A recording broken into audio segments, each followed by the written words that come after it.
വിഴിഞ്ഞം തുറമുഖത്തിന്റെ രണ്ടാം ഘട്ട നിർമ്മാണ പ്രവർത്തനങ്ങൾക്ക് കുന്നുകൾ ഇടിച്ചു നിരത്തിയതിൽ പരാതി. പരിസ്ഥിതി പ്രവർത്തകൻ A.K. ഹരികുമാറിന്റെ പരാതിയെ തുടർന്ന് മൈനിംഗ് ആൻഡ് ജിയോളജി വകുപ്പിന്റെ സ്പെഷ്യൽ സ്ക്വാഡ് സ്ഥലത്തെത്തി പരിശോധന നടത്തി. 10 ദിവസത്തിനകം ഇത് സംബന്ധിച്ച രേഖകൾ ഹാജരാക്കാൻ അദാനി പോർട്സിന് ജിയോളജി വകുപ്പ് നിർദ്ദേശം നൽകി. അഴിമല വരെയുള്ള ഭാഗത്ത് തീരം നികത്തുകയും കുന്നുകൾ ഇടിച്ചുമാണ് നിർമ്മാണ പ്രവർത്തനങ്ങൾ നടക്കുന്നതെന്നാണ് ആരോപണം. ചെരിഞ്ഞുകിടക്കുന്ന ഈ പ്രദേശത്ത് കുന്നിടിക്കുന്നത് മൂലം മണ്ണിടിച്ചിലുണ്ടായാൽ മുകളിലുള്ള ജനവാസ മേഖലയിലെ വീടുകൾ നിലംപൊത്തുമെന്ന ആശങ്കയിലാണ് നാട്ടുകാർ. വലിയ പ്രകൃതിക്ഷോഭങ്ങൾക്കും ഈ പ്രവൃത്തി കാരണമാകുമെന്നും പ്രദേശം പൂർണ്ണമായും കടലെടുക്കുമെന്നും പ്രദേശവാസികൾ ചൂണ്ടിക്കാണിക്കുന്നു.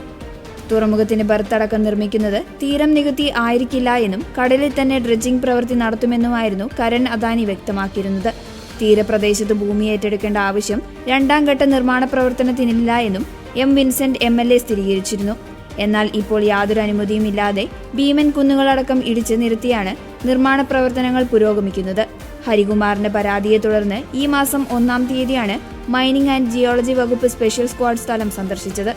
എന്നാൽ പ്രദേശവാസികളുടെ ചോദ്യങ്ങൾക്ക് കൃത്യമായ മറുപടി അധികൃതർ നൽകിയില്ലെന്നാണ് നാട്ടുകാരുടെ ആരോപണം. 800 മീറ്റർ ബെർത്ത് നിർമ്മിക്കാൻ ഉദ്ദേശിച്ചിരുന്ന പദ്ധതി നിലവിൽ 2 കിലോമീറ്ററിലേക്ക് വ്യാപിപ്പിച്ചാണ് പ്രവർത്തനങ്ങൾ നടക്കുന്നത്.